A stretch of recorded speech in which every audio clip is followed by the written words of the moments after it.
Alright, so what are we doing today? We are checking out Camp River Du Bois, at least the state historic site representing it, which is the beginning of Lewis and Clark's expedition of discovery. So we're gonna check this out. We went down and checked out the confluence point earlier, from the Missouri side, and my microphone failed me once again. None of the audio is usable. So we're gonna go it this way now and scrap that, except we may actually put some footage in here in a minute. We'll try to find a way to do something, you know, real artsy-fartsy. Not artsy-fartsy, but clever. Make it work. Anyway, we're gonna look around the museum here.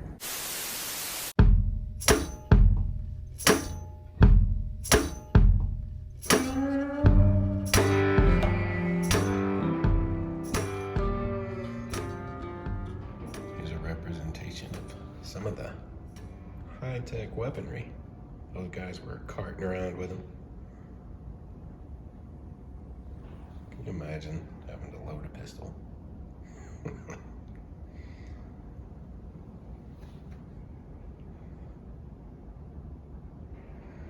This is some fascinating stuff. This is a really nice museum. Very well put together. Okay, so I particularly love this, okay? I'm gonna show you. They literally had no idea what was going on west of the Mississippi for much of it. Take a look at this map. See this guy? Like right here. Question mark, mammoths, perhaps. And you'll see right here, it's listed as conjectural. That's literally how blind they were going into this. As you walk through here, what you're seeing is replicas, representations of the Camp Riviera du Bois, which is where they spent the winter before they set out. And it's basically walking you through all the preparations, all of the things that were needed to accomplish this. Here's a little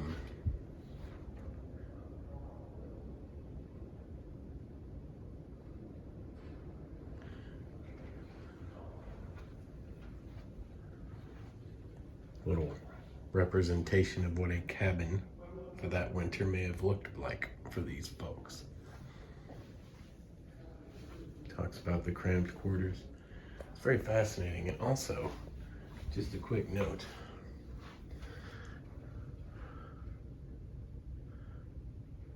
all I have is rough descriptions of what it looked like, and there's no archaeological evidence of the camp that has been found up to date. This is hard to do through the glare, but these are the tools that would have been needed and used to maintain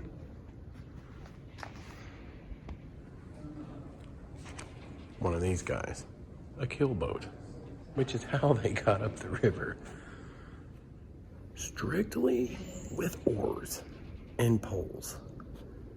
All the horsepower that a bicep of the early 1800s could provide.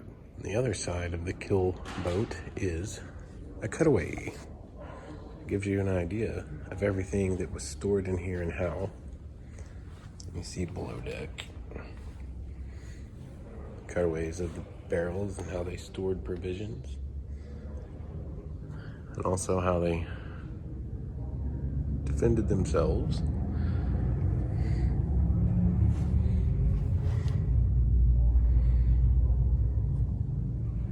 This is a very, very well done exhibit. And also this is very significant right here. And this I have not read here.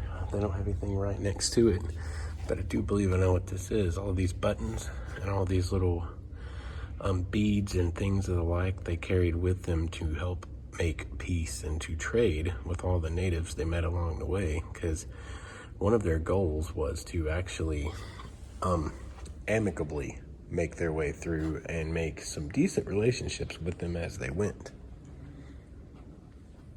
Okay, so it just turned out I was going backwards.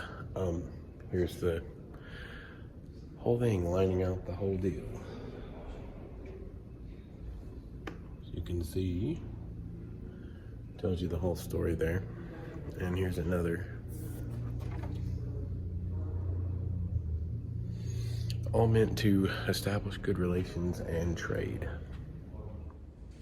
And in a similar vein, you have some of the medallions, well, representations thereof, that were made.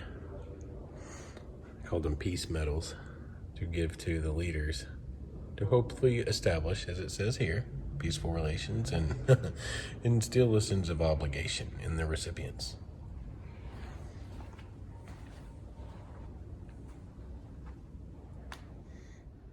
And I think also significantly is all of this survey equipment, because this was to be totally an expedition of discovery. I mean, it wasn't just to make relations, it was to absolutely map the land, learn what was out there, and make somewhat recognizable maps, because hey, basically we just bought this giant back 40 in the United States. What the heck did we get our hands on? The wind is brutal out here. Like I told you, I lost my microphone. I didn't lose it, I mean it quit working. Movo, you and me, we're gonna have problems. Anyway, what I do have is just the iPhone mic, and we're gonna make do because we're here and there are no other options. But we're outside now. We're gonna take a real quick look at a representation and a recreation of the Camp Riviera du Bois, which is where they spent the winter before they took off. And because the site is unknown, there is no archaeological evidence of where it was. They've kind of chosen this spot to recreate it and basically tell the story of it. So we're going to take a look at it real quick. And I'm going to try to find my sunglasses that fell out of my pocket a moment ago.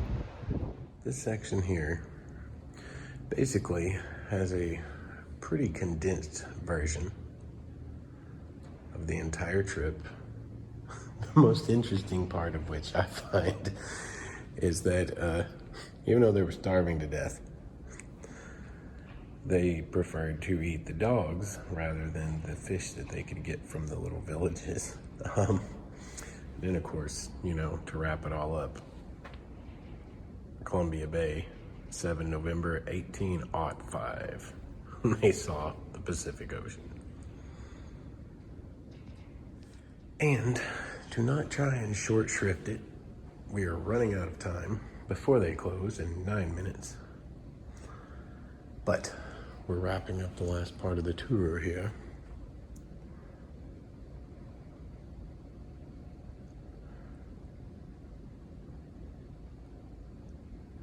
They felt that they failed because they did not find a commercial route to the Pacific.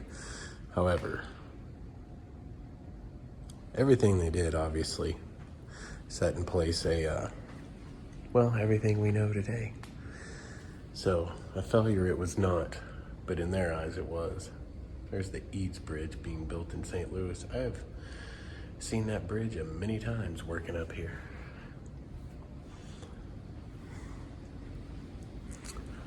It's quite fascinating. Anyway, that is our little video of checking out the Fort du Bois, Riviera du Bois, and state historic site here, just south of Alton, Illinois. It probably has its own little place name. I'd have to look into that. But anyway, very cool place. Huge bit of history here. You guys should really check it out if you're ever cruising along through Illinois or you're anywhere near St. Louis. Kind of a big part of our history. Anyway, thank you guys for watching. Check out the podcast, Wayward Stories, anywhere you find podcasts, and we will catch you guys in the next video.